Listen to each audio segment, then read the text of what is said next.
গভীর রাতে ইমাম সাহেবের কামরায় সুন্দরী হিন্দু যুবতী মেয়ে আসলো। তারপর যা ঘটল তা আপনার শরীরের পশম দাঁড় করিয়ে দেবে।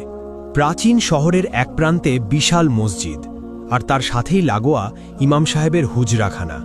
এই হুজরাখানায় থাকেন যুবক ইমাম, যার নাম আহমদ। বয়সে তরুণ হলেও জ্ঞানে ও প্রজ্ঞায় শহরের বৃদ্ধরাও তাকে মান্য করে। একদিন গভীর রাতে যখন সবাই ঘুমে, আহমদ তখন হারিকেনের নিভু নিভু আলোয় কিতাব পড়ছিলেন। হঠাৎ দরজায় কড়াঘাত শোনা গেল। আহমদ উঠে ধীরে ধীরে দরজার দিকে এগিয়ে গেলেন এবং দরজা খুললেন। দরজা খুলতেই ঘরের ভেতরে আছড়ে পড়ল এক যুবতী নারী। আহমদ দ্রুত সরে গেলেন। নারীটি মেঝেতে পড়েই হাঁপাতে লাগল। তার পরনে দামি রেশমি কাপড়, গলার হাড় আর হাতের চুড়িগুলো সাক্ষ্য দিচ্ছে সে সাধারণ ঘরের কেউ নয়। তবে তার পোশাকের ধরন আর কপালে লেপ্টে থাকা সিঁদুরের অবশিষ্ট দাগ বলে দিচ্ছে সে হিন্দু সম্প্রদায়ের।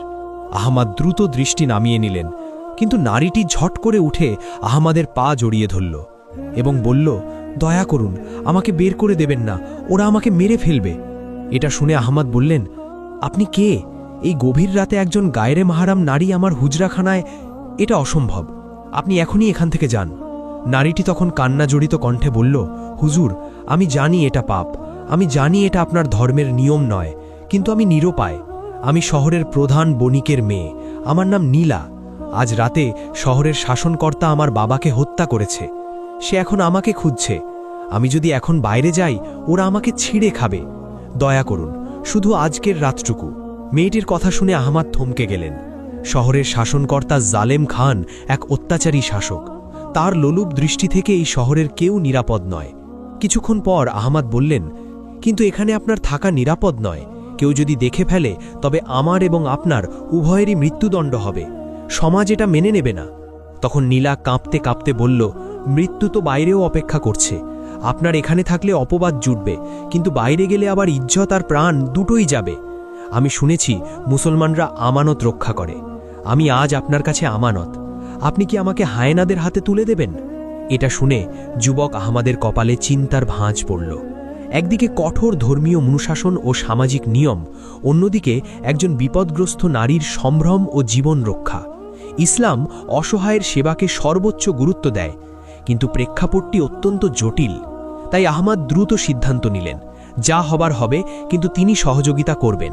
তিনি দরজাটি শক্ত করে বন্ধ করে দিলেন এবং মোটা কাঠের খিল তুলে দিলেন। তারপর তিনি নীলাকে বললেন, শোনেন, আমি আপনাকে আশ্রয় দিচ্ছি, কিন্তু শর্ত আছে। ফজরের আজানের আগেই আপনাকে এখান থেকে চলে যেতে হবে। আর আমি যতক্ষণ এই ঘরে আছি, আপনি ওই কোণে পর্দার আড়ালে থাকবেন, ভুলেও সামনে আসবেন না। এটা শুনে নীলা কৃতজ্ঞতায় মাথা নাড়ল। তারপর সে দ্রুত গিয়ে ঘরের কোণে রাখা পুরনো পর্দার আড়ালে নিজেকে লুকিয়ে ফেলল। অতঃপর আহমদ আবার তার কিতাবের সামনে বসলেন, কিন্তু তার মনোযোগ আর কিতাবে নেই। তার কান বাইরের শব্দের দিকে। এভাবে মিনিট 10 পার হল। তারপর শোনা গেল ঘোড়ার খুরের আওয়াজ, অনেকগুলো ঘোড়া। এতে আহমদের বুক কেঁপে উঠল। জালেম খানের সৈন্যরা চলে এসেছে। তারা বাহির থেকে বলছিল, ইমাম সাহেব, দরজা খুলুন। আহমদ শান্ত থাকার চেষ্টা করলেন এবং উঠে দরজার কাছে গেলেন, কিন্তু খুললেন না।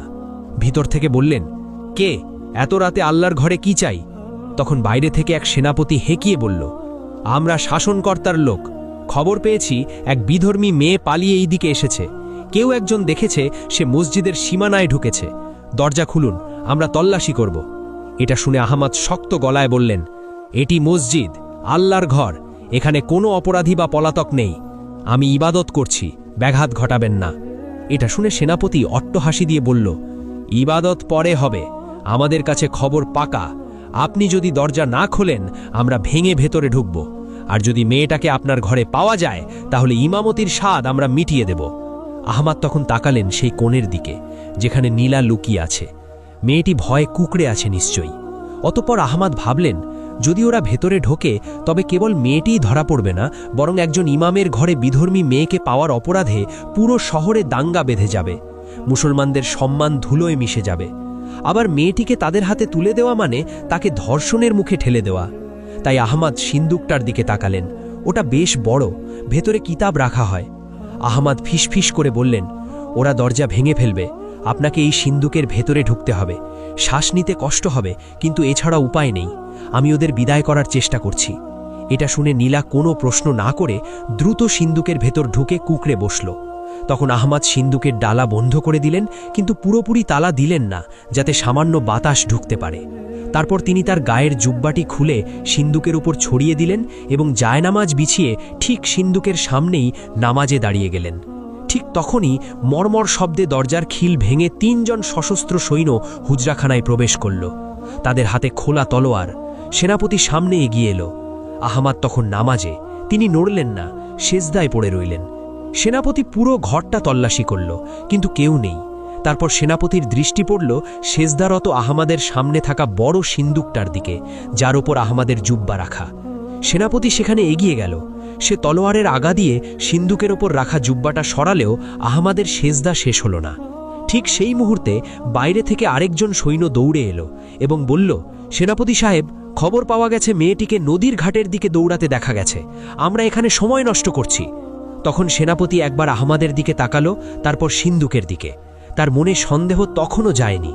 তারপর সে বলল, আহমাদ সাহেব, নামাজ কি শেষ হবে না, নাকি নামাজ শেষ হলেই কোনো গোপন সত্য বের হবে? অতঃপর আহমাদ শান্তভাবে আল্লাহু আকবার বলে সোজা হয়ে বসলেন।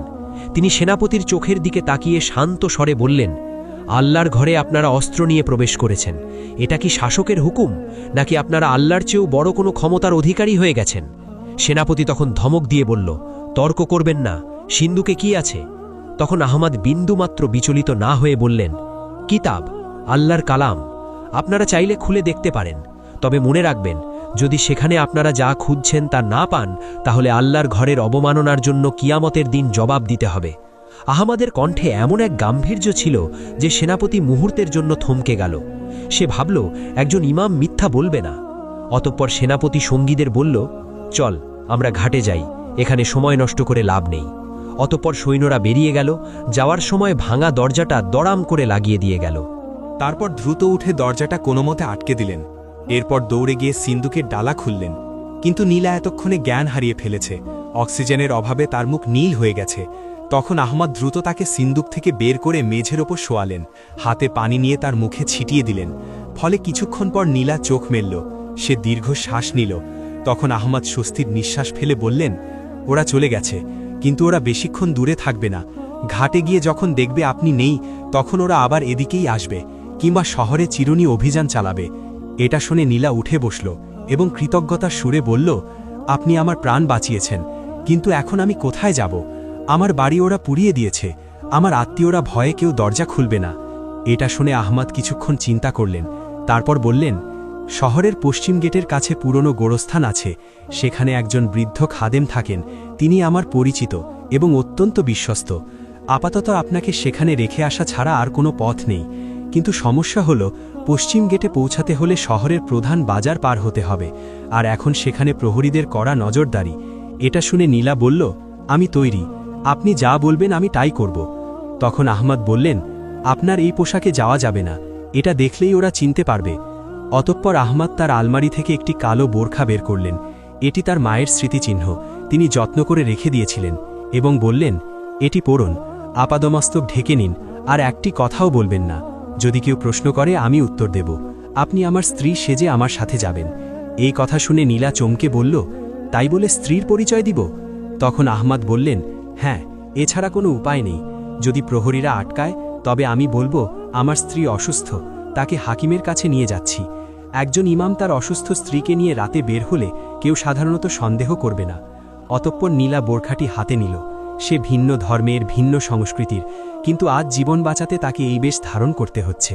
অতঃপর বোরখা পরার পর নীলা যেন সম্পূর্ণ অন্য মানুষ হয়ে গেল। আহমদ হাতে হারিকেন নিয়ে বললেন, চলুন, ভোর হওয়ার আগেই আমাদের ফিরতে হবে। অতঃপর তারা দুজন গভীর রাতেই রাস্তায় নামল। ইমাম আহমদ সামনে, পেছনে বোরখা পরিহিতা নীলা। জনমানবহীন রাস্তা। কিছুদূর যাওয়ার পর বাজারের মোড়ে তারা দেখল একদল মশালধারী প্রহরী দাঁড়িয়ে আছে। তারা প্রত্যেককে থামাচ্ছে। তখন আহমদ নীলাকে ফিসফিস করে বললেন, ভয় পাবেন না, শুধু আমার পাশে থাকবেন, আমার হাত ধরবেন না, দূরত্ব বজায় রাখবেন, কিন্তু খুব বেশি দূরেও যাবেন না। অতঃপর প্রহরীদের সামনে আসতেই একজন পথ রোধ করল এবং বলল, দাঁড়ান, এত রাতে কোথায় যাওয়া হচ্ছে? আহমদ তখন হারিকেন উছিয়ে ধরলেন, যাতে আলো তার নিজের মুখে পড়ে, এবং বললেন, আমি মসজিদের ইমাম আহমদ। এই কথা শুনে প্রহরীটি চিনে পেরে বলল, ওহ হুজুর, মাফ করবেন, কিন্তু এত রাতে কোথায় যাচ্ছেন? আহমাদ তখন শান্ত গলায় বললেন, আমার স্ত্রী হঠাৎ খুব অসুস্থ হয়ে পড়েছে, পেটে তীব্র ব্যথা, পশ্চিম পাড়ার হাকিম দাদুর কাছে নিয়ে যাচ্ছি, দেরি করা সম্ভব ছিল না। এটা শুনে প্রহরীটি পেছনের বোরখা পরা নারীর দিকে তাকালো এবং বলল, কিন্তু হুজুর, আজ রাতে খুব কড়াকড়ি, শাসনকর্তার হুকুম, কাউকে সন্দেহজনক মনে হলেই আটক করতে হবে, একজন পলাতক আসামিকে খোঁজা হচ্ছে। এটা শুনে আহমাদ বললেন, আমি কি পলাতক আসামি, নাকি আমার অসুস্থ স্ত্রী আসামি? আমাদের যেতে দাও, দেরি হলে অঘটন ঘটে যেতে পারে। এই কথায় প্রহরীটি ইতস্তত করল। তখন অন্য একজন প্রহরী এগিয়ে এসে বলল, হুজুরকে যেতে দে, উনি তো আর মিথ্যে বলবেন না, তাছাড়া ওই মেয়ে তো হিন্দু, আর ইনি হুজুরের স্ত্রী, যা রাস্তা ছাড়। এই বলে প্রহরীরা সরে দাঁড়ালো। আহমাদ তখন সামনে পা বাড়ালেন, নীলাও তাকে অনুসরণ করল। তাদের হৃৎপিণ্ডি তখনও দ্রুত ধুকপুক করছে। কিছুক্ষণ যাওয়ার পর আরেকটি গেট আসলো। সেখানে দাঁড়িয়ে আছে এক বিশাল দেহী হাবশি জল্লাদ, যার নাম কালু। কালু মানুষের গন্ধ সুখে বলে দিতে পারে কে আপন আর কে পর। কালু দূর থেকে তাদের আসতে দেখল, তাই সে তার বিশাল কুঠারটা মাটিতে ঠুকে হুঙ্কার দিল, থামো। আহমাদ থমকে দাঁড়ালেন, এই লোকটাকে কথায় ভুলানো যাবে না। অতঃপর কালু এগিয়ে নীলার দিকে তাকালো। সে নীলার কাছে গিয়ে গভীরভাবে শ্বাস নিল। তারপর সে কর্কশ গলায় বলল, এই নারীর শরীর থেকে রেশমি কাপড়ের ঘ্রাণ আসছে। গরিব ইমামের বউ রেশমি কাপড় পরে না, আর হুজুরের বউয়ের পায়ে সোনার নুপুর থাকে না, যার শব্দ আমি এখান থেকেই পাচ্ছিলাম। এটা শুনে আহমাদ শিউরে উঠলেন। বোরখার নিচে নীলার পায়ে যে নুপুর বা রেশমি কাপড় আছে তা খোলার সময় পাওয়া যায়নি। অতঃপর কালু কুঠার তুলে বলল, বোরখা খোলো, আমি দেখতে চাই কে ভেতরে। তখন আহমাদ কালুর সামনে গিয়ে দাঁড়ালেন। তার হাতে কোনো অস্ত্র নেই, শুধু ইমানি তেজ। তারপর বললেন, নারীর গায়ের কাপড়ে হাত দেওয়ার আগে আমাকে মারতে হবে। এটা শুনে কালু হেসে বলল, তাহলে তাই হোক। এই বলে সে কুঠার ঘোরালো। ঠিক সেই মুহূর্তে অন্ধকারের ভেতর থেকে একটি তীর এসে বিঁধল কালুর হাতে, ফলে কুঠারটা ছিটকে পড়ে গেল। এমন সময় অন্ধকারের ভেতর থেকে পরিচিত এক কণ্ঠস্বর ভেসে এলো, দৌড়ান হুজুর। ফলে আহমাদ আর নীলা মুহূর্ত দেরি না করে গেটের পাশের ছোট সুড়ঙ্গ পথের দিকে দৌড় দিল। অতঃপর সুড়ঙ্গ দিয়ে শহরের বাইরে বের হয়ে তারা গোরস্থানের দিকে ছুটল। অন্ধকারে হোঁচট খেতে খেতে তারা এগোচ্ছে। নীলার শ্বাসকষ্ট হচ্ছে, বোরখার নিচে ভারী রেশমি কাপড় শরীরের সাথে লেপ্টে আছে। দৌড়ানো তার জন্য কঠিন হয়ে পড়েছে, কিন্তু থামার উপায় নেই। পেছনে মশালের আলো আর সৈন্যদের চিৎকার শোনা যাচ্ছে। অতঃপর গোরস্থানের সীমানা প্রাচীরের কাছে পৌঁছে তারা থামল। জায়গাটা জনবসতি থেকে বেশ দূরে, প্রাচীন ঝাউ গাছের জঙ্গলে ঘেরা। দেওয়ালের এক জায়গায় ভাঙা অংশ দিয়ে তারা প্রবেশ করল। গোরস্থানের পরিবেশটা ভুতুড়ে, শত শত বছর পুরনো কবর, কোনোটা ভেঙে গেছে, কোনোটা আগাছায় ঢাকা, আর মাঝখানে একটা ছোট কুঁড়ে ঘর। ওখানেই থাকার কথা সেই বৃদ্ধ খাদেমের। আহমদ কুঁড়ে ঘরের দিকে এগোলেন। ভেতর থেকে টিমটিম করে আলো জ্বলছে। আহমদ দরজায় গিয়ে বললেন, চাচা, আমি আহমদ, দরজা খুলুন, খুব জরুরি। কিছুক্ষণ পর একজন বৃদ্ধ এসে দরজা খুলল এবং বলল, আহমদ, এত রাতে মরা মানুষের দেশে জীবিতদের কি কাজ? তিনি আহমদের পেছনে বোরখা পরা নীলাকে দেখে ভুরু কুচকালেন এবং বললেন, সঙ্গে কে? মৃত্যু কি আজ জোড়ায় এসেছে? আহমদ তখন দ্রুত ঘরে ঢুকে নীলাকে ইশারা করলেন ভেতরে আসতে। তিনি বৃদ্ধের হাত ধরে বললেন, চাচা, হেয়ালি করার সময় নেই, জালিম খানের লোক আমাদের খুঁজছে, একে এখানে লুকিয়ে রাখতে হবে, আপনি ছাড়া বিশ্বাস করার মতো কেউ নেই। বৃদ্ধ খাদেম নীলার দিকে তাকিয়ে থাকলেন কিছুক্ষণ, তারপর বললেন, জালিম খানের লোক? তারা তো জ্যান্ত মানুষকে মারে, মরা মানুষকে ভয় পায় না, এখানেও ওরা আসবে। তখন আহমদ বললেন, অন্তত আজকের রাতটা, কাল ভোরে আমি অন্য ব্যবস্থা করব। এই কথা শুনে বৃদ্ধ মাথা নেড়ে বললেন, ঠিক আছে, তবে মাটির ওপর থাকা নিরাপদ নয়। গোরস্থানের নিচে পুরনো একটা সুড়ঙ্গ আছে, যেটা অনেক আগে লুণ্ঠনকারীরা ব্যবহার করত, ওটা এখন কেউ চেনে না, তোরা সেখানে যা। অতপর বৃদ্ধ ঘরের মেঝের একটা পুরনো চট সরালেন। নিচে একটা কাঠের পাটাতন, সেটা তুলতেই অন্ধকার সিঁড়ি দেখা গেল।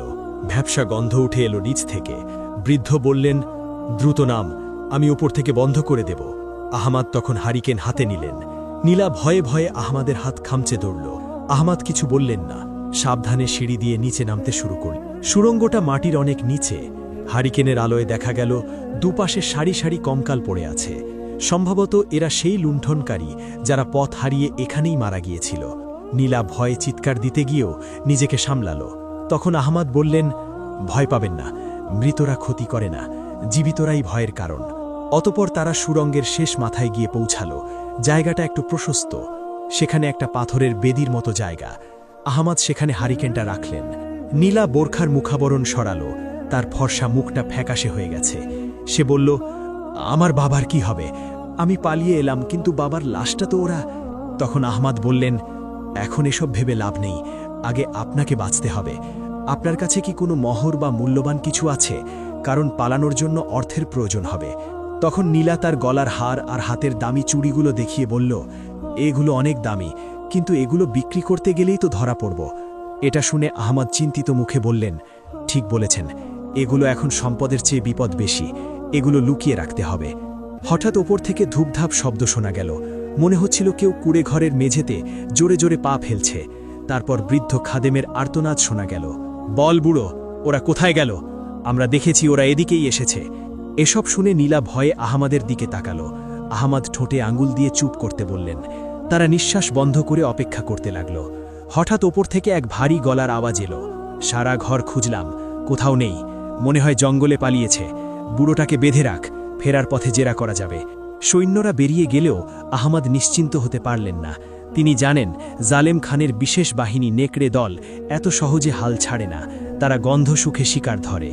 এভাবে ঘণ্টাখানেক পর সব শান্ত হয়ে গেল।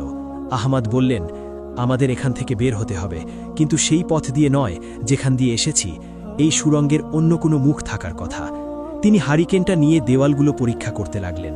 সুড়ঙ্গের শেষ প্রান্তে একটা দেওয়াল দেখে মনে হলো সেটা আলগা পাথর দিয়ে তৈরি। আহমাদ ধাক্কা দিতেই একটা পাথর নড়ে উঠল। তারপর তিনি আর নীলা মিলে পাথরগুলো সরাতে লাগলেন। পাথর সরানোর পর ওপাশে দেখা গেল আরেকটা অন্ধকার পথ, কিন্তু সেখান থেকে বাতাসের ঝাপটা আসছে, মানে ওটা বাইরের দিকে গেছে। তাই আহমাদ বললেন, চলুন এদিকেই যাওয়া যাক। অতপর তারা সেই নতুন পথ ধরে হাঁটলেন। পথটা ক্রমশ উপরের দিকে উঠেছে। অনেকটা পথ হাঁটার পর তারা একটা ঝোপের আড়ালে বের হলেন। জায়গাটা অচেনা, দূরে শহরের আলো দেখা যাচ্ছে, কিন্তু উল্টো দিকে। তারা শহরের প্রাচীরের বাইরে বেরিয়ে এসেছেন। তখন নীলা বলল, এটা কোথায়? আহমাদ চারপাশ দেখে বললেন, এটা শয়তানের টিলা, এখান থেকে নদী খুব কাছে, আমাদের নদী পার হতে হবে। কিন্তু নদীর ঘাটে যাওয়ার আগেই তাদের পথ আটকালো এক ছায়ামূর্তি। ছায়ামূর্তিটি ঝাড়ের আড়াল থেকে বের এলো, তার হাতে ধনুক, মুখ কালো কাপড় দিয়ে ঢাকা। সে বলল, আমি জানতাম তোমরা এই পথেই বের হবে। কিন্তু কণ্ঠস্বরটি নারীদের মতো ছিল। তাই আহমাদ সতর্ক হয়ে দাঁড়ালো। তুমি কে? তুমি কি গেটে সেই তীর ছুঁড়েছিলে? ছায়ামূর্তি তখন মুখের কাপড় সরালো। এক তেজোদ্দীপ্ত তরুণী, তার চোখের দৃষ্টি তীক্ষ্ণ। সে বলল, আমার নাম সারা, আমি জালেম খানের প্রাসাদে কাজ করি, কিন্তু আমি বিদ্রোহীদের গুপ্তচর। নীলা দেবীকে বাঁচানো আমার দায়িত্ব। এই কথা শুনে নীলা অবাক হয়ে বলল, তুমি আমাকে চেনো? তখন সারা বলল, আপনার বাবা আমাদের অনেক সাহায্য করতেন, তার মৃত্যুর খবর পেয়েই আমি বেরিয়ে পড়েছি। ইমাম সাহেব, আপনি অনেক ঝুঁকি নিয়েছেন, এখন দায়িত্ব আমার। এটা শুনে আহমাদ বললেন, তুমি একা পারবে না, জালেম খানের নেকড়ে দল তোমাদের গন্ধ পেয়ে যাবে, নদী পার হওয়া সহজ হবে না। তখন সারা বলল, নদী পার হওয়ার জন্য নৌকা তৈরি আছে, কিন্তু সমস্যা অন্য জায়গায়। জালেম খান শহরের সব মাঝিকে হত্যা করেছে, যাতে কেউ পালাতে না পারে। আমাদের নিজেদেরই নৌকা চালাতে হবে। তাছাড়া নদীতেও আজ রাতে রাজকীয় টহল চলছে। এই কথা শুনে আহমাদ বললেন, তাহলে উপায় কি? তখন সারা পকেট থেকে একটা মানচিত্র বের করল এবং দেখিয়ে বলল, শহরের উত্তরে একটা পুরনো ওয়ানির কল আছে, সেখান দিয়ে নদীর নিচে একটা গোপন ড্রেনেজ সিস্টেম আছে। ওটা দিয়ে আমরা সরাসরি নদীর ওপারে দুর্গে পৌঁছাতে পারবো না, তবে জঙ্গলে উঠতে পারবো। কিন্তু পথটা বিপজ্জনক, ওটা সাপ আর কুমিরে ভরা। তখন নীলা বলল, আমি আর পারছি না, আমার পা আর চলছে না। তখন আহমাদ বললেন, থামার সময় নেই, চলুন ওয়ানির কলের দিকে। অতপর তারা তিনজন অন্ধকারের মধ্যে দিয়ে উত্তর দিকে রওনা দিল। কিন্তু তারা জানত না তাদের পিছু নিয়েছে কালু। গেটে তীরের আঘাত তার হাতে লাগলেও সে দমে যায়নি। সে রক্তপড়া হাত নিয়ে কুকুরের মতো গন্ধ সুখে সুখে তাদের পিছু নিয়েছে, আর তার সাথে আছে আরও 10 জন দুর্ধর্ষ যোদ্ধা। অতপর তাদের ওয়ানির কলের কাছে পৌঁছাতে পৌঁছাতে ভোর হয়ে গেল। আজানের ধ্বনি ভেসে আসছে দূর খেতে। আহমাদের মনটা হু হু করে উঠল। আজ ফজরের নামাজ তিনি তার মসজিদে পড়াতে পারলেন না, হয়তো আর কোনোদিনও পারবেন না। কিন্তু পুরনো ওয়ানির কলটা বিশাল পাথরের তৈরি, নিচ দিয়ে কালো নোংরা পানি নদীতে পড়ছে। তখন সারা বলল, আমাদের এই নোংরা পানির ভেতর দিয়েই যেতে হবে। কিন্তু নীলা ঘৃণায় নাক সিটকাল, কিন্তু কিছু বলল না। অতপর তারা নামতে শুরু করল। পানি কোমর সমান, প্রচণ্ড দুর্গন্ধ। হঠাৎ পেছনে একটা বিকট শব্দ হলো। কালু তার বাহিনী নিয়ে হাজির। চিৎকার করে বলল, ওরে শয়তানের বাচ্চারা, ভেবেছিস পালাতে পারবি? এই বলে সৈন্যরা তাদের ঘিরে ফেলতে শুরু করল। সামনে নদী, পেছনে কালু, দুই পাশ বন্ধ। তখন আহমদ সারাকে বললেন, তোমরা ড্রেনের ভেতরে ঢোকো, আমি ওদের আটকাচ্ছি। এটা শুনে সারা বলল, অসম্ভব, আপনি মারা যাবেন। তখন আহমদ হেসে বললেন, ইমামের কাজ শুধু নামাজ পড়ানো নয়, জালিমের সামনে দাঁড়ানো। তোমরা যাও। প্রিয় বন্ধুগণ, পর্বটি আজকের মতো এই পর্যন্তই। পরবর্তী পর্ব দেখতে চাইলে ভিডিওটিতে লাইক দিয়ে কমেন্ট বক্সে জানিয়ে দিন। ভালো থাকবেন। আল্লাহ হাফেজ।